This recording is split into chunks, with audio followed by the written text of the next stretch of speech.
So this one is what is the damaged version, I think. So in terms of colors, let's look at the color wheel. So now if I sample this color, you see where it is. It's somewhere in the middle for the yellow, right? For that particular hue, that's it has a moderate saturation right in the middle. Look at the blue. The blue is, a little bit more to the right. The this other color here, the waist, is somewhere in the middle. So yeah, that's fine. The only thing I'll say is, now you see the yellow, the blue. You see that the blue is more saturated. Can you see? You see? Look at where the yellow is. Look at where the blue is. Look at where the yellow is. Look at where the blue is. This is a problem. Because this is what I was saying in the class. I was saying it. I really stress this stuff out in class. I'm a bit disappointed that it seems like you guys were not really listening. I really emphasize this in class. Please go back and watch the class. Go back and watch that video again. I stress this thing that you don't want the top part of, you don't want the bottom part of her body. I even left it as a keynote, because as a key point at the end of the class, because I usually share like key points with on the slides. I pointed this thing out, that the lower part of the body must not be as saturated as the upper part. I emphasize this thing. It shouldn't be, because we don't want us to be. Now I understand the problem that people have, because people might be saying, okay, why do we have women with wrapper that is tied? Why do we have women with wraps that are saturated in Africa? Dude, the thing is, character design is not character creation.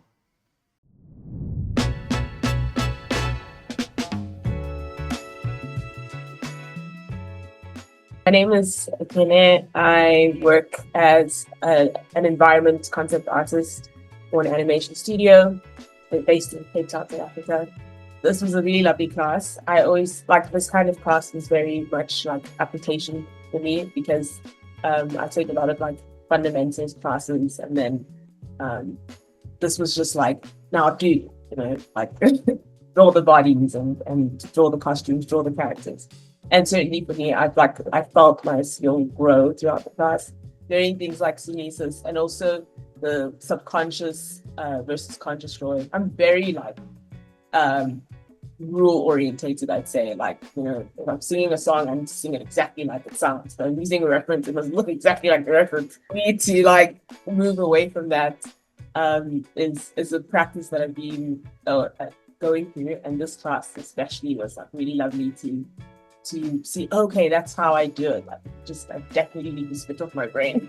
And certainly as well, I really appreciated like the expressions lecture, because that's something that I'm always like, oh, how do I get my character to look the same with different angles? And then just for it to come out and to see, yeah, you can do it. It was just a very like great confidence boost. So yeah, overall, I really appreciated that.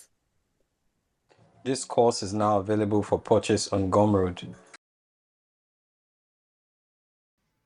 Character creation is not the same thing as character design, because character creation is, I can create anything I want. I can make it as colorful as I want. And listen, if that's what you want to do, by all means, man, do that. Have all the fun with that. But if you want to create something that is purposeful, in the sense that you want this character to actually be made into a film, or into you want to tell a story with that character, I guarantee you that unless you're doing something that is not, something that you don't want to put out there, or something that you don't care much about the quality of what you're putting out, then you would have problems with framing the shot and lighting that character. Like, so this is what I mean. If this is a shot, and then you want to put this character in maybe full shots where we are seeing all her body, how will you light this shot? Like, how will you light the shot now? Because it's going to give the lighting department a lot of problems, because lighting guys will be thinking, okay, man, this her wrapper is so saturated. So do we create like a shadow? So that means you have to frame her with a shadow like this. You put the lower, all these parts will be in shadow, and then this part will be in the light so that we can see her face. The reason we're having that problem now is because you made this part, the lower part, saturated, as more saturated than the top. Because we can't light this character in full. Like we can't light the character from head to toe. Because now we'll be looking at, we'll be more, look at, there's every reason to look at what I'm saying. There's every reason in the world, every reason. I can't think of any reason why I shouldn't be looking at this part. Because first of all, it is more saturated, and then it has intricate details compared to the top. There's no detail whatsoever at the top. No detail whatsoever. So that means my eye will just be wondering, okay, I'm looking at all these different intricate patterns. Oh wow, these patterns look so cool. I can see some dots in between them, and I'm just lost, mesmerized by all these details that you put here. And then, oh wow, there's even more details. Look at the wrap. I can see concentric circles all around the place. Oh wow, this is so cool. All this while, my attention has just been at this, on this part, not this part, not the top, which is where we're supposed to be looking at. Why do we need to look at the top? I emphasized this thing in the previous class. We always need to look at the top because that is where performance is happening.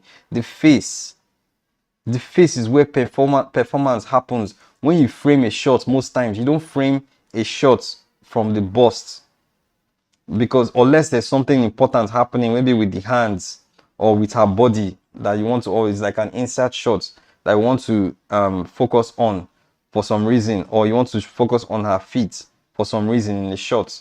Most of the times when you frame a character in shot, it is their face or their bust. Most of the times it's, well, let me not say it's always their face or their bust, but because it can be the whole, like it can be a full shot, but for the most part, their face is always in the shot. Most times that you're going to see a character on the screen, whether it is their whole body or half of their body, their face is always in that shot. And it is because of acting. That brings me to the class that we're having this Saturday. It's about acting. All the acting is going on in the face. So why will I be looking at this bottom part?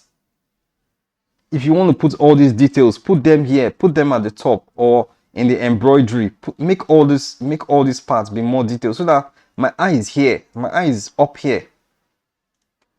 That's what I said. I really emphasized this thing in class. Now you gave her a very bland top, nothing. So again, let me just say this thing, that character design is not character creation. You can actually see, if you go to the Nigerian market or an African market, you can see people dressed like this. But it doesn't mean that this is what a character should look like, because you are telling a story. So that's what I'm saying. Let us design characters. Let us not be creating characters. Let us design characters. In other words, you have designed it in a way that makes the art department, the 3D department, the texturing department, the lighting department, story department, everybody is in sync, because you've made their life easier for them.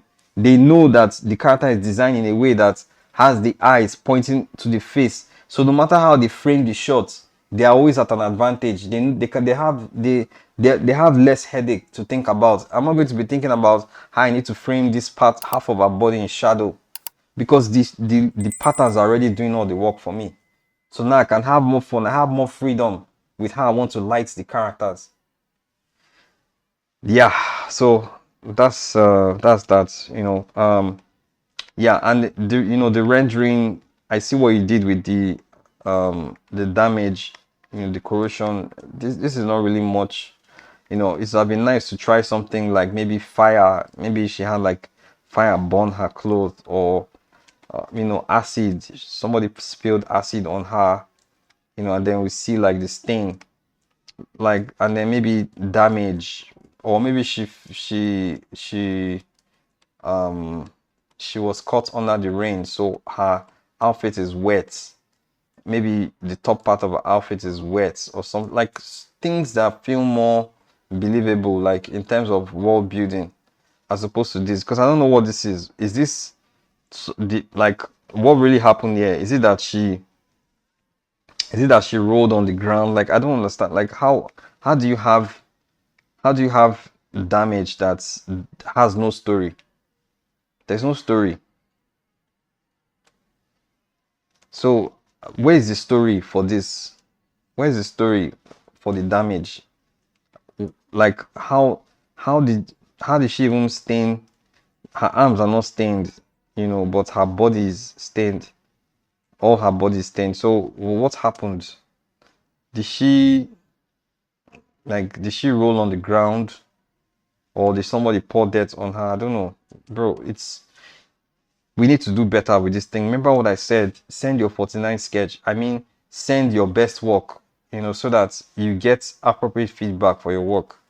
And I think that, this is a bit underwhelming and we can do way better than this. Yeah, it's the same thing too for this one. The same thing too for these ones as well. This is just way too saturated. Like, look at this. Let me show you. If I sample this color, this is where the green is. I sample this one. Look at where it is. It's more saturated than the green. The bottom green is more saturated than the top green. Hi guys. So in the fall of 2025, I got to host an 8-week masterclass titled Ethnic Character Design for Animation, which had a decent number of signups. I got to share a ton of rich information, secrets, industry insights that I used to craft an award-winning character like Noni, Eyes of Wakanda. The sessions were archived and compiled into a digestible course. This course is now available for purchase on Gumroad. So if you are an intermediate level artist seeking to diversify your portfolio to include culturally grounded characters in animation, then this is for you. Let's look at this one. Okay, this one is almost, they're almost at the same range. But even at that, this is just way too now let me show you. If I was going to correct this thing, what I'll do is I would, first of all, what color scheme are you using? Is this like were you thinking about a complementary color scheme or an analogous color scheme? You have to look at all of that. If this is an analogous, if this is but clearly this is complementary. The one on the left is analogous, the one on the right is complementary, because blue is somewhat complementary to red. So, but you cannot have the two of them be competing in terms of saturation. So we have to dial this thing back. So how do we dial this back? Let's say reduce the saturation like that. You see, all of a sudden there's a little bit more. It feels right. It feels better.